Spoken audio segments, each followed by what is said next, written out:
loo bëgg ñaan ko ci abul xaakim jox ma borom baraag bi ma wax la Sëñ Tuubaa mii loo bëgg ci sa àdduna boo ko ñaanee ci turam yi ñuy woowee Ahmadul Xaddiim xam nga waxoon naa fi daaw code 9 la Ahmadul Xaddiim xam nga tur woowu lu ko waral bëgg gi mu bëgg Yonent bi alayhi salaatu wasalaam Sëñ Tuubaa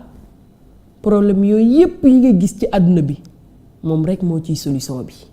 moo ko mën a régler tey lii nga bëgg ci sa àdduna nii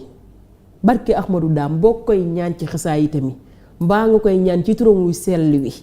suñ borom di la ko defal amul demal te ñëw yow woo ko rekk ci Ahmadul Xaddim ba xam du la ci wuy si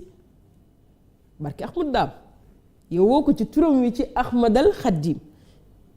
xam nga ki ni waq di fajal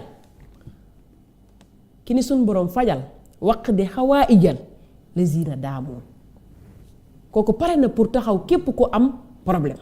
fajal aajoy jaam yi nga xam ni dañoo sax ci di ma liggéeyal am foo xam ni ci biir buñ demee tuxfatul matdarain ca fin ba dañu ko fay fekk waq di xaajata kulli muslimi waa loolu loo ci bëgg suñ borom fajal aajoy jaam bépp jullit aajo ju ab jullit am faj ko la ko jiitu nga xam ni dafa wax suñ boroom defal leen nangam ak nangam xam nga lu mu leen wax Yuusu li leen woon ni Sëñ Tuubaa mooy solution bi bàlli si buri Sëñ Mbàkke Maaram ñàkk koo am wóorul ak koo mën a am yow amal Sëñ Tuubaa ngir yàlla muusal ñawalam salm xel koo mën di am ci àdduna amal Sëñ Tuubaa lu wóor la barki Sëñ Tuubaa sekkur bu wóor la waltuf bi naa kenn mësu koo dégg ci àdduna loolu la wax de waltuf bi naa yow yàlla mi am ismul latif ñeewanteel ma jaam ñi wa xawwi naa dëgëralal leen bu ñu lootu de bu kenn loot te na nga wàcc seen ñeewanteel ci ñoom wa kun lanaa nekkal leen wa hablanaa may leen defal leen